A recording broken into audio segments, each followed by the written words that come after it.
अस्सलाम वालेकुम दोस्तों, कैसे हैं आप लोग। उम्मीद करते हैं खैरियत से होंगे। बिटकॉइन सब 61,900 के अराउंड चल रहा है, तो रिकवरी हमें स्टार्ट होती हुई दिख रही है। चार्ट्स के ऊपर 2 हफ्ते दिख रहा होगा मुसलसल जो है मार्केट नीचे आती रही है, रेड कैंडल्स मिली हैं और उसके बाद एक ग्रीन कैंडल जो है हमें बनती हुई दिख रही है।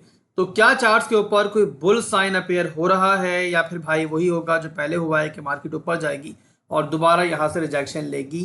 तो एक्सप्लेन करेंगे आपको, अपना पर्सनल ओपिनियन, एक्सपर्ट ओपिनियन आपको देंगे और उसके लिए वीडियो को स्टार्ट करेंगे एक अपडेट से, एक फंडामेंटल अपडेट से, और वो है एटीएफ साइड से, जहां पर मुसलसल 10 दिन आपको पता है कि मार्केट से पैसा बाहर जाता रहा है, एक पेनफुल आउटफ्लो चलता रहा है। और उसके बाद अब बहरहाल एक ठंडी हवा आई है जहां पे 221 मिलियन का एक इनफ्लो हमें देखने को मिल रहा है।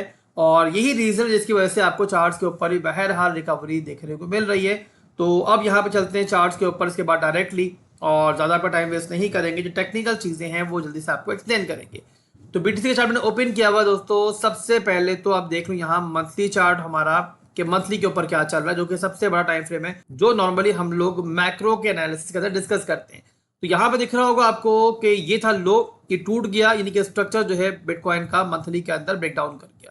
उसके बाद ये लो मिला, हाई मिला, अब यहाँ पे एक नया लो मिल रहा है। तो इस लिहाज से जो हमारा एक मेजर लेवल मंथली पे बनता है, जिसे आप ये कह लो कि बेयर्स के लिए एक आखिरी दीवार है कि जिसको बुल्स जो है तोड़ना चाहेंगे, बट ज़्यादा बेयर तोड़वाना नहीं चाहेंगे। तो वो आप नोट कर लो यहाँ पे 80,000 का एरिया। इसके साथ चलते हैं, यहाँ पे आगे बढ़ते हैं वीकली के ऊपर, वहां पे भी लेवल्स मार्क करते हैं। तो वीकली का चार्ट मैंने ओपन कर लिया है। अब वीकली के अंदर यहाँ पे देखो तो सेम सिनेरियो है, यहाँ पर भी देखो तो स्ट्रक्चर यहाँ ब्रेक हुआ, उसके बाद लो बना, हाई बना, एक नया लो बना, एक नया हाई बना, यानी कि मार्केट का ट्रेंड जो है वो डाउन ट्रेंड के अंदर है।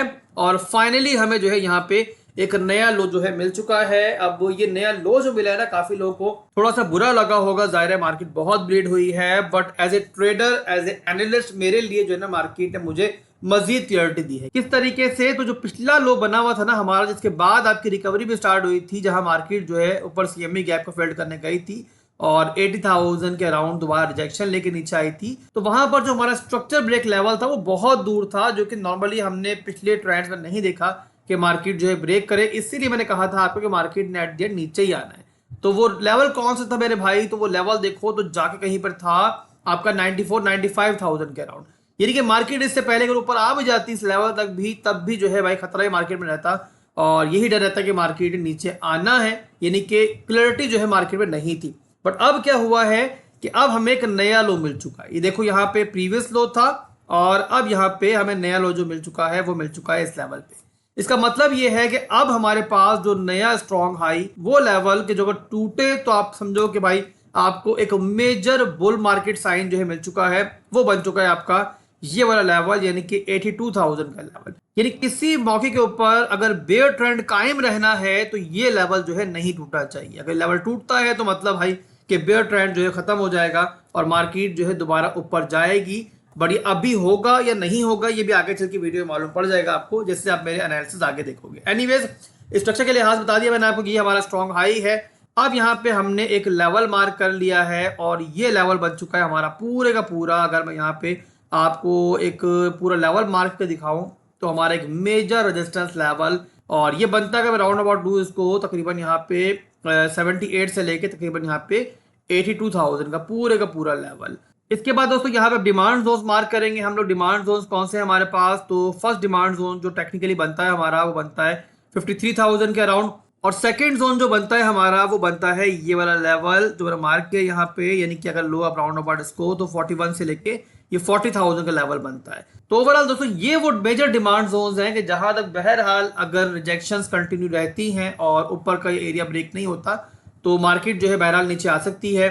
और ओवरऑल यही लेवल है जिसको मैं एज ए एक बाइंग लेवल जो है मिड टर्म के लिए देख रहा हूं। मैं प्रीवियसली भी काफी बार जो है आपको एक्सप्लेन कर चुका हूं कि मेरा यही इरादा है कि जब भी मार्केट इन लेवल्स पे आएगी तो मैं वहां पैनिक नहीं करूंगा, मार्केट की नॉइस को इग्नोर करूंगा और सिंपली यहां पर जो है लैडर बाइंग इस तरीके से करूंगा। बिटकॉइन के अंदर करूंगा, इथेरियम के अंदर करूंगा और इक्का दुक्का जो ऑल्ट हुआ है यहाँ पे सेलेक्ट करूंगा, जो कि ऑलरेडी मैंने प्लान किया हुआ पूरे का पूरा। मैं इंशाल्लाह प्लान जो है किसी वीडियो में शेयर भी करूंगा, तो उसको मैं इंप्लीमेंट करना स्टार्ट करूंगा अपने मिड टर्म के सिनेरियो के लिए, अगले सीजन के लिए। बट क्या उससे पहले हम ट्रेडिंग ही नहीं करेंगे, तो ऐसा भी नहीं मेरे भाई, ऐसा हमने पहले भी नहीं किया, हम आइंदा भी नहीं करेंगे। जहां पर लेवल टू लेवल ट्रेडिंग के अंदर हमें मौका मिलेगा हम उसे अवेल करेंगे। तो बहरहाल दोस्तों मैक्रो के हिसाब से आपको बता दिया मैंने कि स्ट्रक्चर क्या बन रहा है, किस तरफ चीजें जा रही हैं। अब यहाँ पे चार्ट कन्वर्ट कर लेते हैं हम लोग शॉर्ट टाइम फ्रेम के ऊपर कि अभी जो मार्केट में रिकवरी आई है, जो बिटकॉइन आपको रिकवर होके 57,000 के एरिया से इस टाइम 62,000 पे दिख रहा है, तो क्या सिनेरियो बन रहा है उसके लिए मैं चार्ट कन्वर्ट कर लेता हूँ डेली के ऊपर। यहाँ पर मैं एक रेंज मार्क करूंगा और उस रेंज के हिसाब से बताऊंगा कि इस टाइम हो क्या रहा है और आगे कहां तक जो है मार्केट आपको रिकवर होती हुई दिख सकती है। तो चार्ट मैंने कन्वर्ट कर लिया डेली के ऊपर। यहाँ पे जो लेवल्स हमने प्रीवियसली मार्क किए हैं उनको मैं क्लियर करूंगा ताकि जो है ना आप कंफ्यूज ना हो। अब अगर आप ये देखते हो सुनते हो तो जानते हो कि जब भी हम लोग रेंज टू रेंज एनालिसिस कर रहे होते हैं और रेंज ट्रेडिंग के लिए खास तौर पे एनालिसिस कर रहे होते हैं तो वहां मैं नॉर्मली जो है ना रेंजेस बहुत ड्रॉ कर रहा होता हूँ। मेरी बड़ी कामयाब स्ट्रेटजी है। बहरहाल किसी और वीडियो में इंशाल्लाह मैं आपको तफसील से एजुकेशनल वे में भी एक्सप्लेन करूंगा किस तरीके से क्या इसके असूल होते हैं और कैसे काम करती है। बट बहरहाल अभी चार्ट के ऊपर मैं अप्लाई कर रहा हूँ तो जो थोड़े से भी टेक्निकल्स जानते हैं वो समझ जाएंगे यहाँ पर जो है क्या हो रहा है। बाकी मैं जो दूसरे आपके न्यूबीज भाई हैं उनके लिए भी मैं इंशाल्लाह आसान जुबान में एक्सप्लेन कर दूंगा। तो बहरहाल यहाँ पर दोस्तों डेली के ऊपर जो है ना हमारी एक रेंज बन रही है, मैं वो ड्रॉ कर रहा हूँ। रेंज के अंदर क्या होता है, रेंज का असूल क्या होता है कि मार्केट अगर रेंज में दाखिल हो चुकी है तो इसका मतलब कि भाई मार्केट टारगेट करेगी आपके दोबारा मिड रेंज के एरिया को। तो यहाँ उसके लिए मैंने पहले रेंज हाई मार्क किया है और ये रेंज लो मार्क किया। ये कौन सा लेवल है कि जहां मार्केट ने लो लगाया और फिर आपका हाई लगाया। अब यहां पर दोस्तों आपने मार्क कर लेना है इसके दरमियान मिड रेंज। उसके लिए हम लेंगे फिब रिट्रेसमेंट का टूल और इसके थ्रू हम मार्क कर लेंगे अपना मिड रेंज। ठीक है, तो ये मैंने मार्क कर लिया आपके मिड रेंज के एरिया को। अब हमारे पास एक क्लियर रेंज आ चुकी है जिसकी बेस पे आपको बड़ी आसानी समझ में आ जाएगा मार्केट जो है इस टाइम क्या कर रही है। तो ये देखो यहाँ पर, तो ये हमारी मिड रेंज है। ठीक है, और क्या बताया था मैंने कि रेंज में तो दाखिल हम हो जाते हैं तो चांस बनते हैं कि मार्केट जो है मिड रेंज को टारगेट करेगी। बट उसके लिए नॉर्मली क्या चाहिए होता है, हमें एक स्ट्रक्चर ब्रेक चाहिए होता है जिसका मैंने आपको प्रीवियस वीडियोस के अंदर भी बताया था कौन सा लेवल है।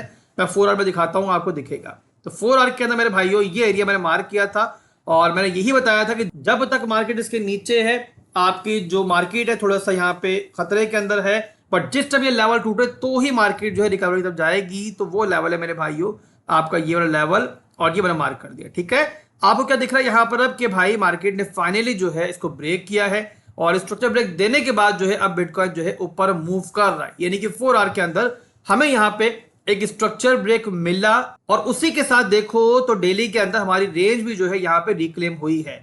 तो यहाँ पे आसान जुबान में दोस्तों जो मार्केट टारगेट कर रही है इस टाइम वो कर रही है हमारी इस मिड रेंज को। तो यहाँ पे ओवरऑल एक्सपेक्टेड यही है कि बिटकॉइन थोड़ा सा और रिकवर होकर जो है ना आपका ये 62,700 से लेके तकरीबन जो आपका 63,200 का एरिया है इसको जो है रिटेस्ट करेगी और उसके बाद चीजें डिपेंड करेंगी अगले मूव के लिए आपकी इस मिड रेंज के ऊपर। अगर तो बिटकॉइन यहां से रिजेक्शन लेता है और हमें एक छोटा सा स्ट्रक्चर ब्रेक इस तरीके से मिल जाता है तो फिर जाहिर है मार्केट दोबारा नीचे आएगी और इन लेवल्स को रिटेस्ट करेगी। अदरवाइज अगर ये मिड रेंज हमारी ब्रेक होती है, किस तरीके से ब्रेक होगी, तो वहां पर भी यही असूल है जो नीचे था कि भाई यहाँ पे इस तरीके से ऊपर क्लोजिंग हो फिर यहाँ पे रिटेस्ट हो और आपका सक्सेसफुल रिटेस्ट हो जाए तो मार्केट जो है जाहिर फिर ऊपर जाएगी और उस सूरत में फिर जो रेंज हाई है मार्केट उसको टारगेट करेगी। और रेंज हाई कौन सा बनता है, रेंज हाई बनता है आपका 66,000 से लेके 67,000 का ये वाला एरिया। तो इस सिंपल सिनेरियो दोस्तों मार्केट में चल रहा है, level to level market move कर रही है। मैक्रोस के ऊपर आसान जुबान में समझने के लिए आप लोगों के लिए इतना है बस कि भाई बहुत कोई मेजर चेंजिंग नहीं हुई है, स्ट्रक्चर मार्केट का वही है जो पहले था। But level to level trading के अंदर बहरहाल मार्केट ने हमें एक रिलीफ दिया है और एक ट्रेड का मौका दिया है जिससे आप लोग चाहो तो इस तरीके से अवेल कर सकते हो। रेंज मैंने ड्रॉ कर दी है, चाहे तो स्क्रीनशॉट ले लो और सिंपली स्ट्रक्चर ब्रेक देखकर जो है आप इस रेंज के दरमियान जो है खेल सकते हो। इसके अलावा हम इथेरियम को भी देख सकते हैं कि वहां पर क्या चल रहा है और शॉर्ट टर्म में देखेंगे। जाहिर है मैक्रो के अंदर तो ऑलरेडी मैं बहुत बार एनालिसिस आपको दे चुका हूँ, तो वहां पर भी बहरहाल हमारी एक रेंज ही बन रही है। ये मेरे भाई आपके सामने है, ये रेंज मार्क कर ली हमने और सेम वही सिनेरियो जो बिटकॉइन के अंदर है यहाँ पर भी है। और यहाँ पर देखो तो रेंज जो है वो रिक्लेम हुई है बल्कि टूटी ही नहीं और उसके बाद यहाँ पर इस टाइम मौजूद है हम लोग मिड रेंज से ऊपर। तो इथीरियम के अंदर बहरहाल ये बन रहा है कि बिटकॉइन अगर स्टेबल रहता है तो इथीरियम जो है थोड़ा मजीद भी रिकवर हो सकता है। बट एक बात आपने याद रखनी है, तमाम ऑल्ट कॉइन्स के अंदर इथीरियम समेत कि उनका एक बड़ा इन्फ्लुएंस जो है ना वो बिटकॉइन भी होता है। बिटकॉइन स्टेबल रहे और कुछ गंद ना करे तो जाहिर है फिर जो ये ऑल्ट कॉइन्स होते हैं ये आपके जो लेवल्स हैं उनको भी फॉलो करेंगे, आपके एनालिसिस को भी फॉलो करेंगे मोस्टली। बट अगर ज़रा बिटकॉइन ने गंद की तो कोई भी ऑल्ट कॉइन हो XYZ उसका मुकद्दर वही होता है जो बिटकॉइन कर रहा होता है। एनीवेज अभी ये था दोस्तों, बता दिया मैंने आपको, छोटी सी वीडियो बनानी थी आपको, जो मार्केट का सिनेरियो है बस वो गाइड करना था। मिलते हैं फिर इंशाल्लाह बहुत जल्द एक नई वीडियो के साथ। दुआ में रखिएगा। अल्लाह हाफिज़।